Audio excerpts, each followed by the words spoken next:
নির্বাচনে অপ্রত্যাশিতভাবে অত্যন্ত গুরুত্বপূর্ণ ফ্যাক্টর হয়ে উঠছে আওয়ামী লীগ। পরিকল্পিতভাবে এই ঘটনা ঘটানো হচ্ছে এবং গুরুত্বপূর্ণ মোটামুটি প্রমাণ করে নানান মহল স্পষ্টভাবে বলা শুরু করেছে যে আওয়ামী লীগ ছাড়া বাংলাদেশে কোনো গ্রহণযোগ্য সুষ্ঠু নির্বাচন হবে না। কারণ আওয়ামী লীগ একটা বড় শক্তি। কিছু দালাল সাংবাদিক আপনারা দেখেছেন, মাসুদ কামাল, আরো বেশ কয়েকজন, আনিস, এরা আদা জল খেয়ে মাঠে নেমেছে এবং বিভিন্ন টেলিভিশন চ্যানেল কিন্তু এদেরকে দাওয়াত দেয়, ডাকে, এবং তারা মেইন স্ট্রিমিং সোসাইটিতে তারা আওয়ামী লীগের মতো পালাতক নয়। তারা রাগ ঢাক ছাড়াই বলছে যে আওয়ামী লীগকে ছাড়া সুষ্ঠু নির্বাচন হবে না। জি এম কাদের বলছেন আওয়ামী লীগকে বাদ দিয়ে নির্বাচন করলে তা গ্রহণযোগ্য হবে না। আর জাতীয় পার্টির যিনি মহাসচিব একাংশের শামীম হায়দার পাটোয়ারি, তিনি তো 2 দিন পর পর বলছেন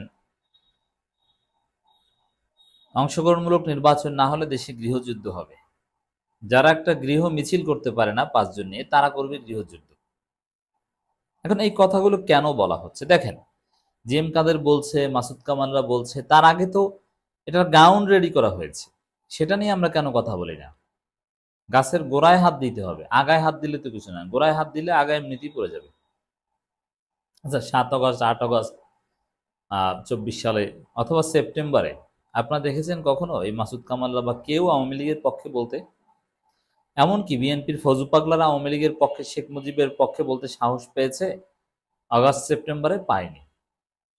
তাহলে এখন কেন ফজু পাগলারা কিংবা এই জি এম কাদেররা, মাসুদ কামালরা সাহস করে প্রকাশ্যে আওয়ামী লীগের পক্ষে বলে? এর কারণ হচ্ছে আওয়ামী লীগের পক্ষে বলার মতো গ্রাউন্ড রেডি করা হয়েছে। তার মধ্যে একটা হচ্ছে, আপনারা দেখেছেন যে বিভিন্ন জরিপে আওয়ামী লীগের নাম থাকে অথচ আওয়ামী লীগ নিষিদ্ধ। তাদের সমর্থক আছে, এটা তো অস্বীকার করার কিছু নেই।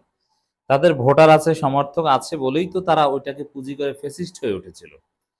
এবং একটা মাফিয়া গোষ্ঠী কিংবা একটা ফেসিস্ট গোষ্ঠী, তাদের অবশ্যই একটা জনবল থাকে।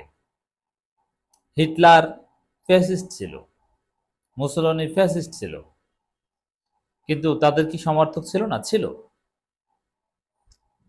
তো এই সমর্থকদের বিরুদ্ধেই তো আমাদের লড়াই। আমাদের জুলাই আগস্ট বিপ্লবে কাদের বিরুদ্ধে আমরা মারামারি করেছি? আওয়ামী লীগের হাজার হাজার গুন্ডাদের বিরুদ্ধে। তো এরা কি ভোটার না? এরা তো ভোটার। অতএব আওয়ামী লীগের ভোটার আছে, থাকবে, এবং সেটা যথেষ্ট সংখ্যক। এবং তারা সমস্যা করতে পারে, এই ভোটারগুলো কোনো একটা ভেজাল করতে পারে বলেই তো তাদেরকে নিষিদ্ধ করা হয়েছে, নৌকা প্রতীক বাদ দিয়ে দেওয়া হয়েছে, যে আওয়ামী লীগ নামে কোনো দল নির্বাচনে থাকতে পারবে না, নৌকা নামে কোনো প্রতীক থাকতে পারবে না। এই কারণেই তো প্রতীক বাদ বা আওয়ামী লীগ নিষিদ্ধ। সহজ হিসাব। তো যে কারণে সরকার নিষিদ্ধ করেছে, প্রতীক বাদ দিয়েছে,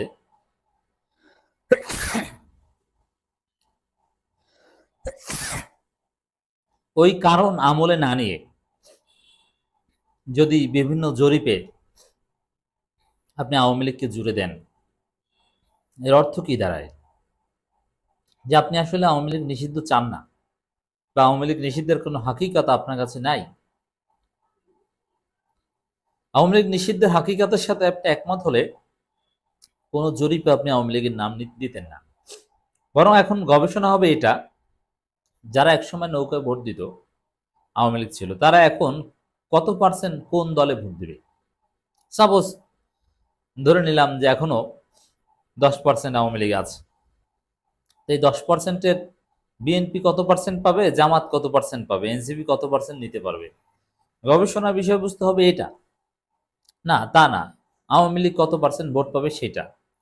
মানে এটা গভীর ষড়যন্ত্র। এবং এই যে জরিপগুলো এরা কারা করছে দেখেন, কিছু সাংবাদিক করছে। এই যে ফারাবি নামের এক সাংবাদিক করেছে। সে কেন ওখানে আওয়ামী লীগ দিয়েছে, কেন দিবে? আরে ভাই, আপনি যদি জরিপে আওয়ামী লীগ অপশন দেন তাহলে নিষিদ্ধ করলো কেন? আপনি এটার একটা জরিপ করেন যে আগে আওয়ামী লীগ করতেন, এখন করেন না, এখন কোন দল করেন, আপনি ভোট দেন। আগে আওয়ামী লীগ, এখন দাঁড়িপাল্লা না ধানের শীষ না শাপলা? আপনি এই বিষয়ে একটা গবেষণা করেন না। এরপরে এই যে ব্রাক, ব্রাক কি, তারা কারা? ব্রাক কখনো দেশের ভালোর জন্য কিছু করেছে, গণতন্ত্রের জন্য? এরা তো একটা এনজিও। এনজিও কি নিজেদের লাভ ছাড়া তেমন কিছু বুঝে? সুদের টাকা দিয়ে তারা বিশাল বড়লোক। তারা ডেইরি ফার্ম করেছে। দেখেন, তারা সুদ নেয় একদম গরিব প্রান্তিক জনগোষ্ঠীর কাছ থেকে, রিক্সা চালক, ভ্যান চালকের কাছ থেকে চড়া সুদ নেয় ব্র্যাক।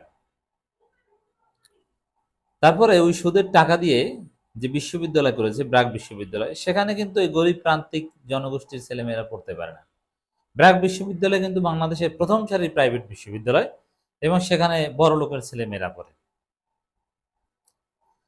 আবার ব্র্যাকের যে ডেইরি ফার্ম, এটা আপনারা জানেন অনেকে, এটা স্পষ্ট যে ব্র্যাকের ডেইরি ফার্ম, আরো বিভিন্ন প্রতিষ্ঠান আছে, এগুলো এলিট অভিজাত প্রতিষ্ঠান। ব্র্যাক সেন্টার দেখেন, বাবারে, বিশেষ করে ব্র্যাক বিশ্ববিদ্যালয়টার দিকে তাকালেই বোঝা যায় সুদের টাকা হচ্ছে গরিবদের কাছ থেকে নেয়, আর যে প্রতিষ্ঠান করে সেই প্রতিষ্ঠানের সুবিধাভোগী গরিবরা না, ওটা বড়লোকরা।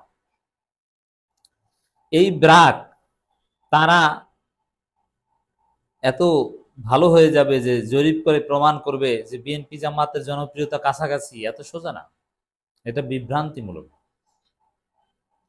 নানান পক্ষকে বিভ্রান্ত করা ওই জরিপের একটা উদ্দেশ্য। তার মধ্যে একটা উদ্দেশ্য হচ্ছে আওয়ামী লীগকে নর্মালাইজ করা। এটার পেছনে আওয়ামী লীগের টাকা থাকতে পারে। জামাতকে বোকা বানানো, আওয়ামী লীগকে নর্মালাইজ করা। তারই অংশ হিসাবে আমরা জিএম কাদেরের বক্তব্য দেখছি। জিএম কাদের যেটা বলছেন, আওয়ামী লীগ বাদ দিয়ে নির্বাচন করলে তা গ্রহণযোগ্য হবে না। কেন গ্রহণযোগ্য হবে না? আওয়ামী লীগ জাতীয় পার্টি, বিএনপিকে বাদ দিয়ে করলেও গ্রহণযোগ্য হবে যদি জনগণ ভোট দিতে যায়। তবে জনগণ, যথেষ্ট সংখ্যক জনগণ ভোট দিতে যাবে। অংশগ্রহণমূলক নির্বাচনের সংজ্ঞা হাসিনা যেটা বলেছিল ওইটাই, কিন্তু হাসিনা সেটা দেখাতে পারেনি। বলছে যে অংশগ্রহণমূলক মানে বিএনপি কে অংশগ্রহণ করতে হবে এটা জরুরি না, জনগণ অংশগ্রহণ করলেই হবে। কিন্তু জনগণ অংশগ্রহণ করেনি। আমি 70-80% মানুষ ভোট দিতে গেলে তখন দুইটা দল অংশগ্রহণ করলেই ইতিহাসের শ্রেষ্ঠ নির্বাচন। কিন্তু 70-80% মানুষ ভোট কেন্দ্রে যেতে হবে, রিয়ালিটি। এটা হচ্ছে জিএম কাদেরের বক্তব্যের জবাব। তিনি বলছেন, আওয়ামী লীগ যখন জামাত ইসলামীকে রাজনীতি নিষিদ্ধ ঘোষণা করেছে, আমি তার প্রতিবাদ করেছি। একইভাবে এখন বলছি আওয়ামী লীগকে বাদ দিয়ে নির্বাচন করলে তা গ্রহণযোগ্য হবে না। এই ফেসিস্টকে, এটা জাতীয় পার্টিকে রাখবে কিনা বিতর্ক এখন সেটা। দলটির কেন্দ্রীয় কার্যালয়ে এক মতবিনিময় সভায় মন্তব্য করেন, জাতীয় পার্টিকে নিয়ে নানান নাটক, এগুলো জনগণ এখন বিরক্ত।